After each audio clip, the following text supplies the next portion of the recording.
अदन की खाड़ी में हूती लड़ाकों ने फिर से ताकत दिखाई है। तेल के टैंकर पर मिसाइल हमला किया है। हमले के सबब जहाज में आग लगी। हिंदुस्तानी बहरिया ने जहाज पर सवार लोगों को भी बचाया। यह अहम जानकारी इस वक्त आप तक पहुंचा रहे हैं। आपको बता दें कि अदन की खाड़ी में लगातार हूतियों की ओर से जिस तरह जहाजों को निशाना बनाया जा रहा है, उससे फिक्र बढ़ती हुई नजर आ रही है, क्योंकि रेड सी का ये सबसे मेन कमर्शियल रूट बताया जाता है। हूती यहाँ पर अपना तर्क रखते नजर आते हैं। हूती लड़ाकों की ओर से कहा जाता है कि क्योंकि वो फिलिस्तीन की हिमायत में है और जब तक इजराइल की ओर से फिलिस्तीन में मुकम्मल नस्लकुशी रोकी नहीं जाती, मुकम्मल जंगबंदी पर बात नहीं बनती, तब तक इसी तरह से हूती लड़ाके हमले करते रहेंगे। हालांकि इसका जवाब देने की कोशिश अमेरिका और ब्रिटेन की ओर से की गई थी। मुश्तरका कार्रवाई देखी जा रही थी, लेकिन फिलहाल कोई हल होता हुआ दिख नहीं रहा।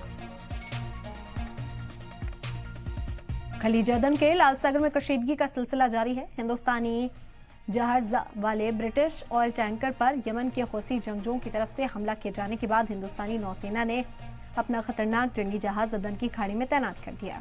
हिंदुस्तानी बहरिया का कहना है कि उससे 26 जनवरी की रात को British oil tanker MV Marlin Luanda में एक डिट्रेस कॉल यानी खतरे का इशारा मिलने के जवाब में अदन की खाड़ी में अपने गाइडेड मिसाइल एस्ट्राई INS विशाखापट्टनम को तैनात किया।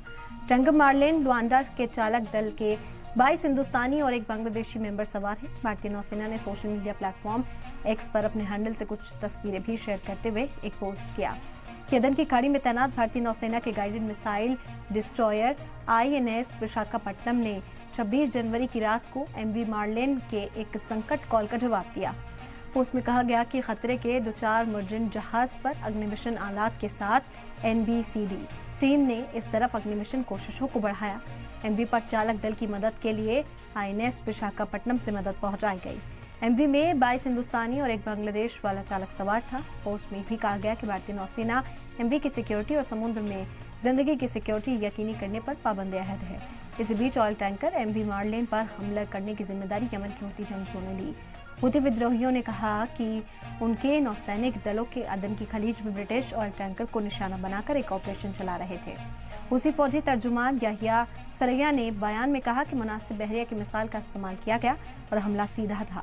वहीं अमेरिका ने भी MV मार्लेन लुआंडा पर हौसियों के हमले की तस्दीक की। लाल सागर और अरब सागर के कुछ हिस्सों समेत खित्ते में कारोबारी जहाजों पर ड्रोन और समुद्री डाकुओं के हमले लगातार जारी हैं। इस बीच हिंदुस्तानी बहरिया भारत जाने वाले कारोबारी जहाजों पर हाल के हमलों के मद्देनजर शोरीज सदा खित्ते में निगरानी काफी हद तक बढ़ गई है और लगभग 10 जो जंगजू हैं, जो यहाँ से जंगी जहाज हैं, वो कार्य ग्रुप पर तैनात किए गए।